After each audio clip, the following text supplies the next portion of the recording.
Foro, el valor del conocimiento.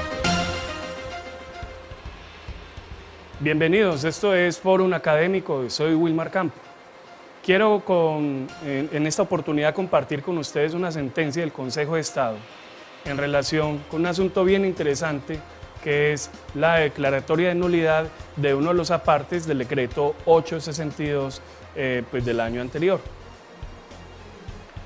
Recordemos, en este caso es la sentencia con el radicado interno 20217 de la sección cuarta del Consejo de Estado. Esa sentencia fue emitida el pasado 15 de octubre de este año.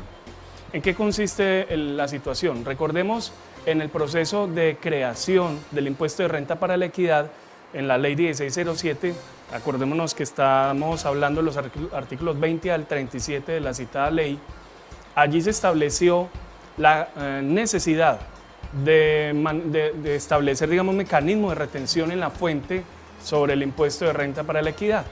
Entonces recordemos que el año anterior surgió por allá en abril el decreto 862 que precisamente reglamentó en lo concerniente a la retención en la fuente del CRE. Hoy sabemos que en el CRE opera el mecanismo de la autorretención, pero en su momento el decreto 862 estableció el mecanismo de retención en la fuente a cargo de los que en ese decreto se consideran agentes de retención de dicho impuesto. ¿Cuál fue la situación que originó, digamos, la reclamación de parte de esta ciudadana ante el Consejo de Estado y que finalmente generó la sentencia del Consejo de Estado confirmando que la ciudadana tenía la razón? Es lo siguiente. Recordemos que en el artículo 25 de la ley 1607 se establecía una exoneración de aportes parafiscales para los empleadores, personas jurídicas que tuvieran empleados con un salario de hasta 10 salarios mínimos legales mensuales vigentes. Y también quedó allí establecido que en el caso de las personas naturales podían hacerlo siempre y cuando tuvieran personas con salarios de menos de 10 salarios mínimos.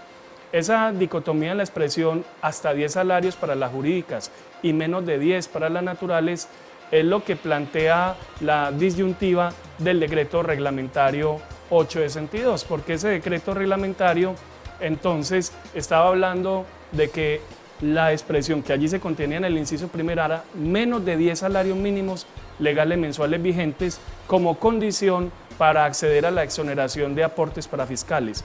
Obsérvese bien, menos de 10 salarios mínimos legales mensuales vigentes, mientras que la ley establecía en el artículo 25, pues por un lado, en el caso de las personas jurídicas, como podemos observar, hasta 10 salarios mínimos legales mensuales vigentes, y en el caso de las personas naturales empleadoras, cuando tuviesen trabajadores que vengaran menos de 10 salarios mínimos legales mensuales vigentes.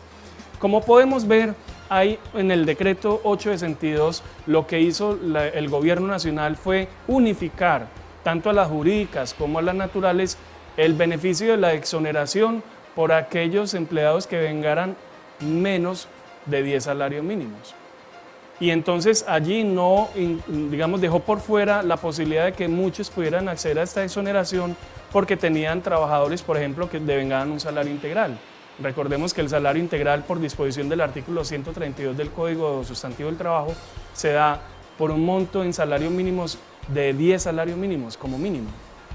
Entonces, esas personas, pues sobre esas personas los empleadores no podrían solicitar tal exoneración, o simplemente pensemos en una persona con un salario, una asignación básica salarial mensual de 10 salarios mínimos, y entonces el decreto reglamentario los dejaba por fuera de esta disposición. El Consejo de Estado hizo un estudio pormenorizado, digamos, de la norma de la ley 1607, concretamente el artículo 25, y del decreto 862.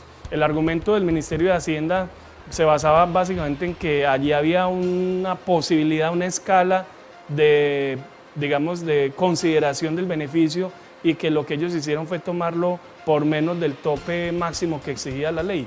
Esa interpretación, todos sabemos, resultaba acomodada a sus intereses y así lo entendió el Consejo de Estado en su sección cuarta, donde manifiesta claramente que hubo un desbordamiento de la capacidad o de la potestad reglamentaria del gobierno en la emisión de ese decreto, por lo menos en esa parte. Recordemos que en materia de control de legalidad, el Consejo de Estado puede declarar la suspensión provisional o simplemente declarar la nulidad de la norma. En este caso declaró la nulidad de todo el inciso primero del decreto 862 del 2013. ¿Cuáles son los efectos de esta medida? Pues indudablemente tendríamos que considerar que una vez se profiera la sentencia, a partir de ese momento se retrotraen las situaciones a como está en la ley. Es decir, en la ley quedó claramente establecido que la exoneración de aportes parafiscales en el caso de las personas jurídicas operará para las personas que estén vinculadas a esa empresa y que devenguen hasta 10 salarios mínimos legales mensuales vigentes. Y si el empleador es una natural, entonces si tiene personas vinculadas en un número mayor de 2, que tengan menos de 10 salarios mínimos como asignación básica mensual. Se va a respetar lo que dijo la ley y se va a considerar el beneficio de exoneración en estos términos.